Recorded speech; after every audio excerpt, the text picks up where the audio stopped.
Là, comme vous voyez, il y a deux femmes. Donc, voilà, je me présente quand même tout d'abord. Je m'appelle Brigitte Wada, pour ceux qui ne me connaissent pas. Je suis présidente de la Fédération des femmes pour la paix en France. C'est une fédération qui existe depuis 1992, fondée par Mrs. Akshara Moon, et qui disons, est actif dans plus de 160 pays dans le monde, à peu près.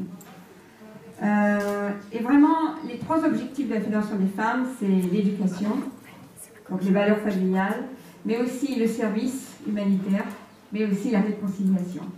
Et comme on a parlé beaucoup de réconciliation, on fait aussi des activités ou des projets par rapport à ça, comme par exemple des cérémonies de jumelage. Pas seulement en France, mais on en a fait dans le monde entier, et particulièrement entre des femmes qui viennent de pays qui autrefois étaient ennemis, ou, parce que c'est vrai qu'on peut toujours vivre côte à côte, mais les ressentiments, les émotions, tout ça reste, et c'est seulement à travers le cœur que ça peut être résolu. Donc quand les femmes de différentes, comme par exemple entre la Corée et le Japon, et ou bien d'autres où il y a eu des conflits.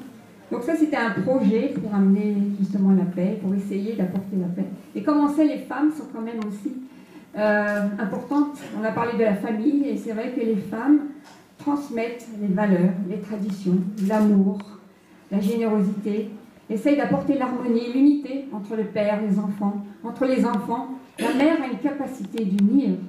Et quand les enfants sont de différentes caractères, parfois même se chamaillent, c'est très pénible pour les enfants, c'est très très douloureux même pour les parents de voir les enfants se chamailler entre eux ou se disputer. Donc la mère ou les parents vont toujours trouver le moyen d'apporter l'unité. Et à savoir que les parents, juste une dernière, juste pour dire que le parent n'abandonne pas ses enfants, parce qu'il y a cette fibre. Les parents vont tout faire pour essayer pour que l'enfant puisse vraiment être heureux. Voilà. Ça aussi, il faut y réfléchir, essayer de comprendre comment on peut trouver l'harmonie et la paix, et peut-être trouver ce cœur parental en fait en nous, et non seulement dans notre famille, mais vis-à-vis des autres. Voilà. Donc maintenant, je voudrais introduire notre invitée principale, qui est Patricia Lalonde. C'est une amie que... Bon, Patricia Lalonde, je la connais depuis des années, qui a déjà donné pas mal d'interventions, et d'ailleurs aux États-Unis aussi, une fois, au sein même de la Fédération des femmes à New York. Donc elle est aussi... Alors, je vais essayer de... avec mes lunettes. Elle fait partie de l'Institut de prospective et de sécurité européenne, c'est ça? Oui, c'est ça. Et elle est fondatrice aussi de l'association MEWA, donc elle s'occupe des femmes, qui est une association qui s'occupe des femmes afghanes. Donc elle va expliquer plus en détail. Voilà. Donc je vais laisser parler Patricia.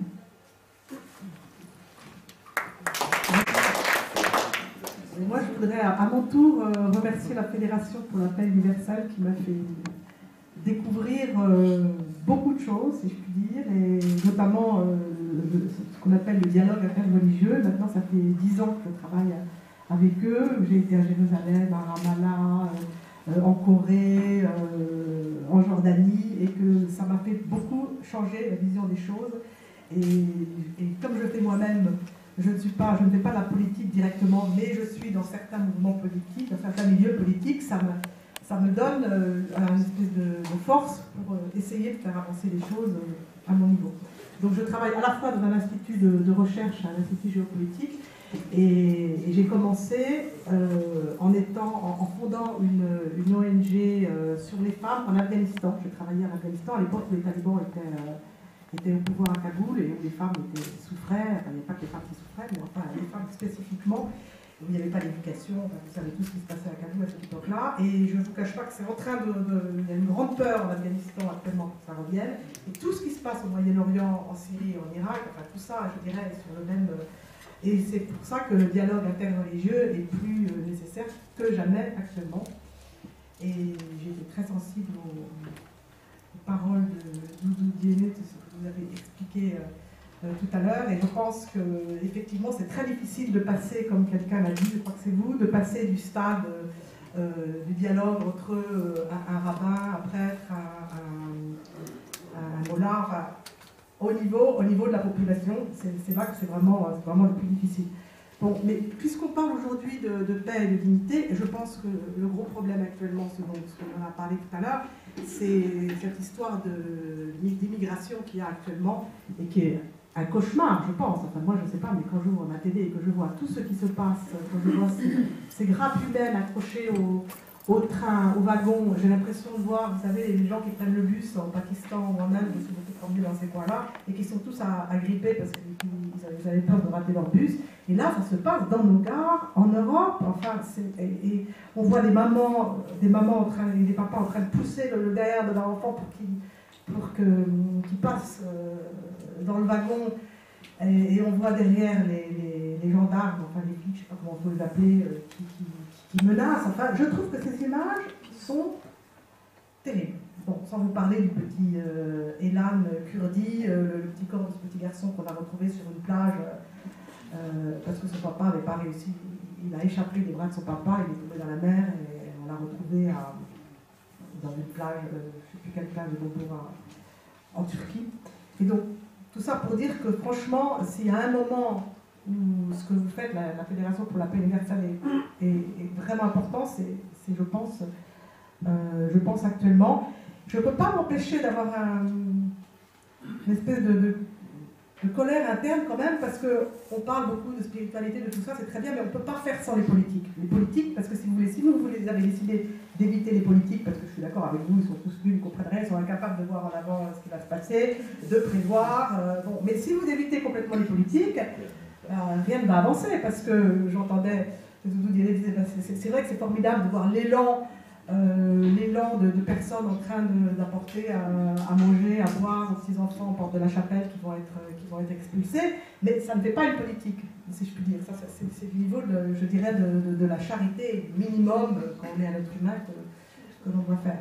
Et moi, là, je suis un petit peu révoltée, c'est que j'ai appris, là, il y a quelques jours, qu'en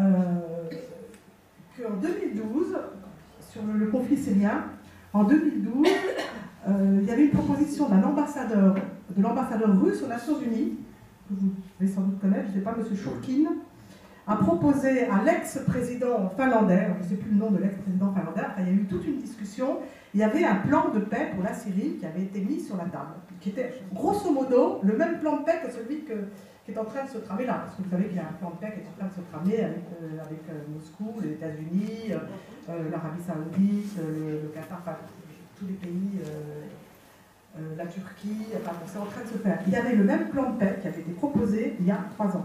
Donc 3 ans plus tard, vous avez 4 millions de réfugiés, des millions de morts, femmes et enfants. Et alors, c'est quoi?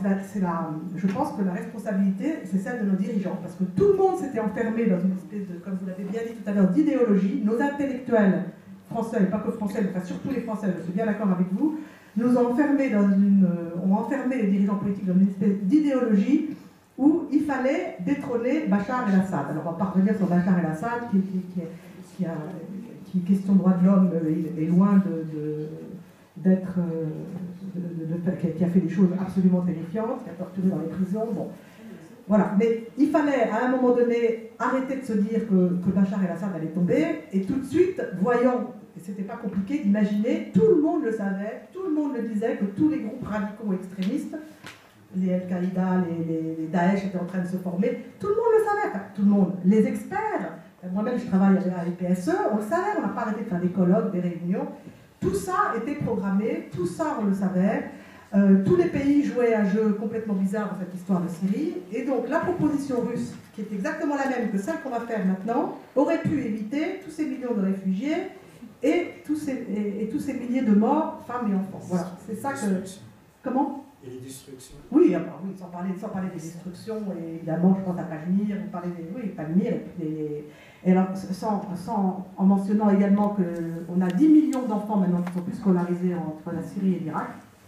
du côté de l'Afrique, avec Boko Haram, je crois que ça atteint aussi des proportions, c'est 1 million d'enfants au Nigeria, pareil, qui sont plus...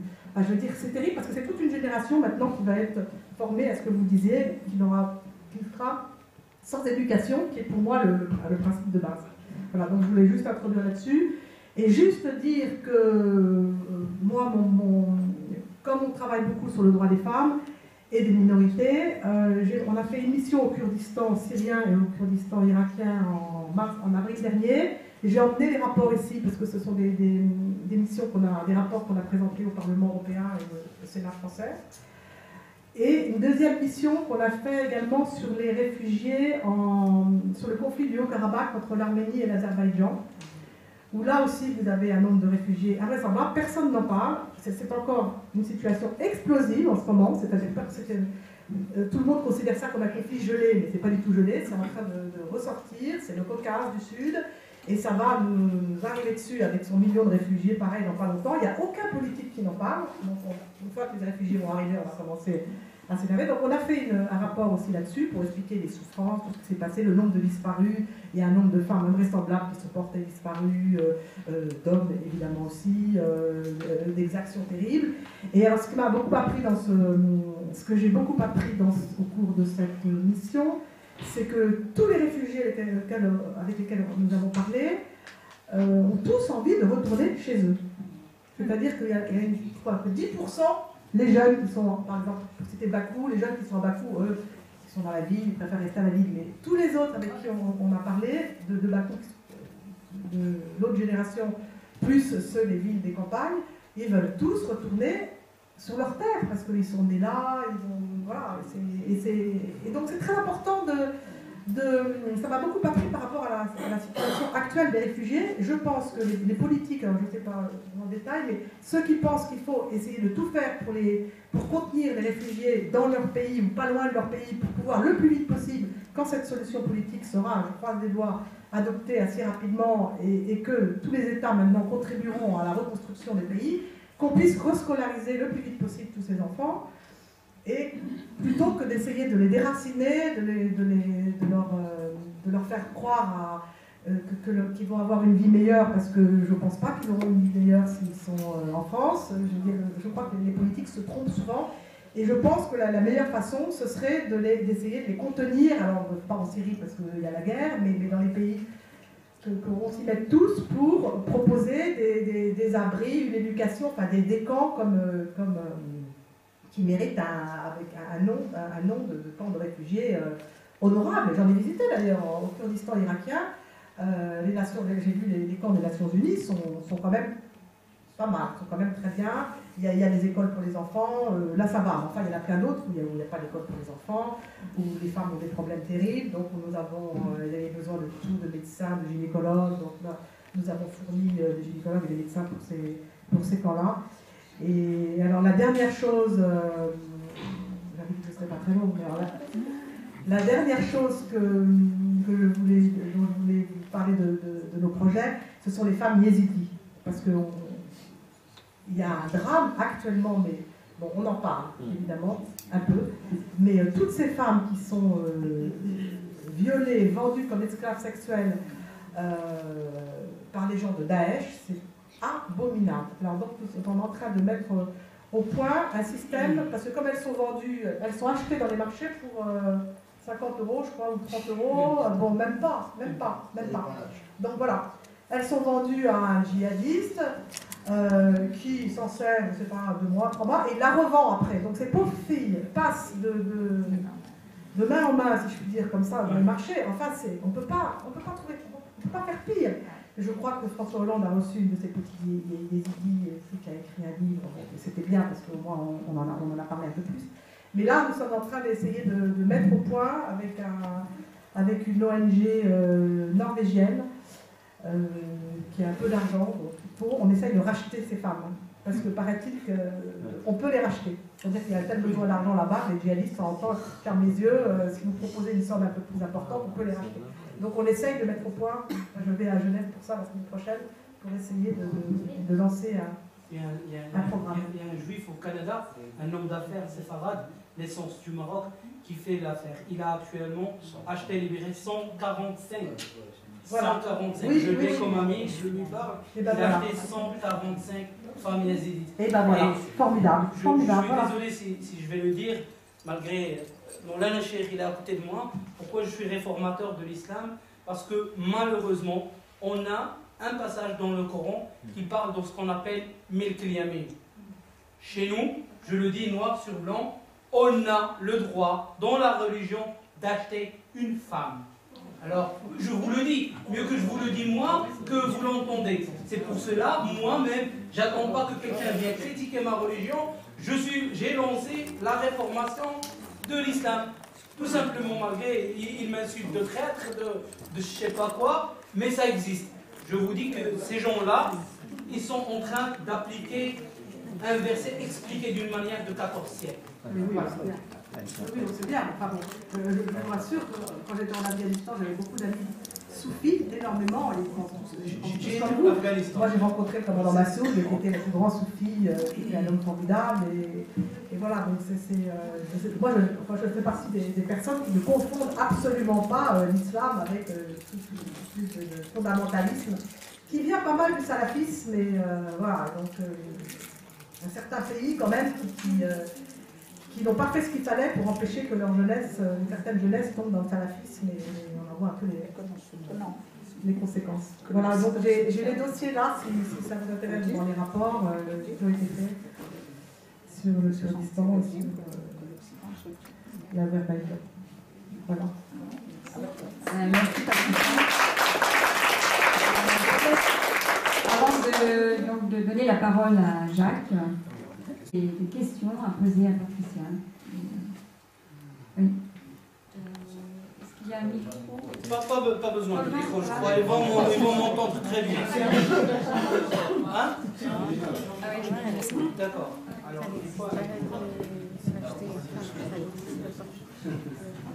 Alors, j'ai trois questions. Une, c'est qu'il y a le conflit de l'Afrique centrale. J'ai jamais entendu, alors qu'il y a aussi des millions de victimes et de réfugiés qui sont en train de traîner, qui montent vers le Maroc, la Tunisie, l'Algérie pour conquérir aussi l'Europe.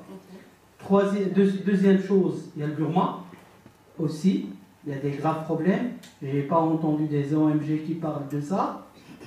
Et pour moi, un grand problème, c'est que est-ce qu'il y a une conscience? Parce que j'ai parlé, je ne sais pas avec qui dans le couloir, les réfugiés et tout, c'est très bien. Moi, je suis un immigré. Je suis le fils d'un immigré aussi. Alors, je suis un pied noir, comme on dit. Je ne peux pas être raciste contre moi. Mais est-ce qu'on est conscient du nombre de terroristes qui sont avec les réfugiés, qui vont conquérir l'Europe, qui croient que vraiment, ils ont l'autorité dans le Coran de venir conquérir les gens.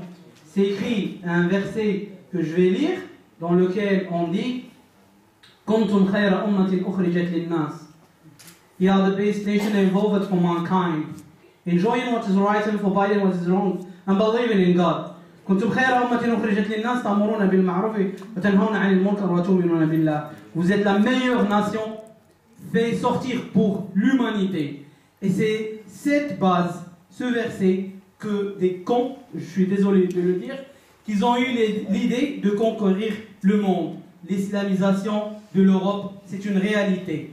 Et là, je dis, c'est bien d'appliquer ce que notre ami tout à l'heure il a dit, mais on a besoin des hommes religieux, comme Maulana qui est là, comme d'autres, que ce soit de toutes les religions, qui vont y aller, vraiment étouffer le mal avant la contamination générale. Merci. Sur les terroristes et les réfugiés, alors d'après ce que j'entends dire, il y aurait 2% effectivement sur la masse.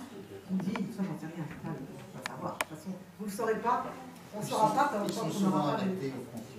Oui, bon, enfin il paraît qu'il y en aurait peut-être 2%. Un passeport syrien, ça coûte 100 mais à la limite, ça ne fait pas trop peur, cela, parce que oui. comme vous dites, monsieur, très justement, ils sont arrêtés aux frontières. Maintenant, j'imagine qu'il y a des sas. Ce qui est plus dangereux. Et quand on voit tous les terroristes qui sont venus et qui ont fait des attentats en Europe, alors ils sont très peu, ils viennent très rarement de cette région. Oui. Voilà, on ne les voit pas. Il n'y a pas Ils sont plus de d'attentats. Chine. Non, ils ne sont pas de cette région. Du Maroc et l'Algérie. On a dû les mettre aussi. Hein. Voilà, mais ils ne sont pas de. Mais par contre, ce qui peut être dangereux, c'est la masse de réfugiés qui arrive et dont on n'arrive pas à s'occuper assez bien en Europe. Et là, ils risquent de pouvoir être la proie des prédicateurs, des salafistes. Notre jeunesse dans les banlieues. Voilà, absolument. Ça c'est. Et la deuxième. Et pour l'Afrique centrale. Oui, alors oui, bah, effectivement, il y a des conflits absolument partout. Et il y a la Libye aussi. On a fait une erreur. Enfin, je ne sais pas, on va rentrer dans la géopolitique, mais la Libye, je continue à penser qu'il y avait énormément de gens qui savaient aussi que de virer l'État libyen, qui était un rempart contre Al-Qaïda et l'autre, c'était une bêtise parce qu'on allait avoir le chaos. Ça avait été. Comment ? Kadhafi l'a dit lui-même. Oui, enfin pour Kadhafi, personne n'écoutait. Donc là, il y a eu une grosse bêtise de fait et je suis certaine qu'on aurait pu obtenir beaucoup de choses par d'autres moyens, par beaucoup de diplomatie, de ne pas faire cette catastrophe-là. Troisièmement, vous parlez de l'Asie centrale. Alors, je reparlais de l'Afghanistan. Je sais que le docteur Abdullah Abdullah, qui est maintenant le Premier ministre en Afghanistan, lance des appels tous les 3 jours à la population afghane de ne pas quitter le territoire afghan, de ne pas aller en Europe, qu'ils ne seront pas si bien reçus que ça là-bas, que ça va être très difficile pour eux, et il vaut mieux qu'ils participent à la reconstruction du pays, qu'ils aident à la guerre contre les propres extrémistes. Voilà, donc pour vous dire que il y a quand même des gens qui luttent contre ça, et que voilà, c'était peut-être une lueur d'espoir, parce qu'il faut savoir que le plus gros contingent de réfugiés actuellement, je ne me trompe pas, vous avez bien vous connaître, c'est les Syriens, et ensuite c'est les Afghans. Je ne savais pas, j'étais étonnée, parce que pour moi le conflit afghan c'était il y a 10 ans, ça allait mieux. Là, il paraît qu'ils partent tous, là, non mais moi j'ai mes amis afghans qui sont là, ils partent tous en ce moment parce qu'ils ont peur. Daesh est à nouveau là, et il y a des histoires entre les talibans et les Daesh. De toute façon, les talibans et Daesh, c'est la même chose. Il faut arrêter de faire des distinctions entre les plus modérés et les moins modérés au milieu de tout ça, parce qu'un matin ils sont modérés, le soir ils sont un peu moins modérés quand ça les arrange. Et c'est un peu comme ça que ça se passe. Mais une fois encore, ça n'a rien à voir avec l'islam pour moi. Ça, c'est un truc de radicalisme, comme il y en a en Israël, comme nous, on en a eu dans la chrétienté, je sais si on a eu notre période terrible. Et donc, il ne faut pas du tout mettre ça sur... On parlait d'islamophobie, je pense que c'est ridicule, parce que... Enfin, c'est vrai qu'en France, vous avez raison, il y a une espèce d'islamophobie qui me rend malade, mais qui est alimentée par certains circuits, par certains partis politiques. Et je pense qu'il y a aussi un autre problème qui va arriver, que les politiques ne comprennent pas, c'est l'Algérie. L'Algérie qui va envoyer peut-être plusieurs millions de personnes, parce que la paix sociale est achetée par des aides que donne le gouvernement aux jeunes. Vu la baisse du baril et du gaz, bientôt ils n'auront plus d'argent. Et quand on voit ce qui se passe en Algérie, on voit qu'une partie des Kabyles commence à demander la nationalité française, mais par centaines, et les politiques français ne comprennent pas que la prochaine vague va être les jeunes Algériens qui n'auront plus d'argent. Les caisses, elles sont bien pleines en Algérie. Donc, je dis que les caisses, elles sont bien pleines en Algérie. D'abord une question, fond, une dame qui depuis longtemps lève la main. Mathieu. Dame. Bonjour, merci de me donner la parole. Votre exposé a été court, mais j'ai été très choquée d'apprendre que cette région-là, les femmes étaient vendues et achetées. Ce qui m'a le plus choquée, c'est de dire, nous les achetons. Lorsqu'on les achète, c'est qu'on joue le jeu de Daesh. Est-ce qu'il faut les acheter? Est-ce qu'il ne faut pas les acheter? C'est vraiment une question. Et quand on dit, parce que généralement, qu'est-ce qu'on entend à la télé? C'est que Daesh est donc entretenu par nous-mêmes. Parce que lorsqu'on achète, on leur donne de l'argent. J'ai entendu dire tout à l'heure qu'il y avait un monsieur très riche qui avait acheté par centaines. À quel jeu jouons-nous? Il les a libérés. Attendez. Là, on parle de droits de l'homme, on parle de droits de l'homme, vous avez sauvé ces petites jeunes filles qui ont 12 ans, 13 ans, 14 ans et qui sont pas de main en main. Non, mais je Même si ça donne 50 centimes de 50 euros et que ça termine dans les mains de Daesh, ça me dérange pour l'instant. Enfin, je pense que oui, voilà. mais d'accord. Mais ce qui me choque, c'est qu'on entretient un système. C'est comme les otages. C'est comme les Mais effectivement. Donc, oui, les otages. Mais effectivement, on voit ce que ça donne. Parce que ces gens-là s'enrichissent. Comment est-ce qu'ils font pour acheter ces armes?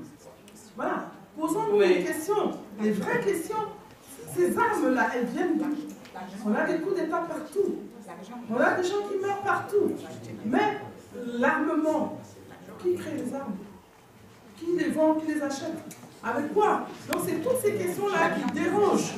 Voilà. Parce que dire on achète une femme, franchement... Je suis désolé. Un couteau dans la main d'un bandit, il peut tuer. Mais un couteau dans la main d'un chirurgien, il fait du bien.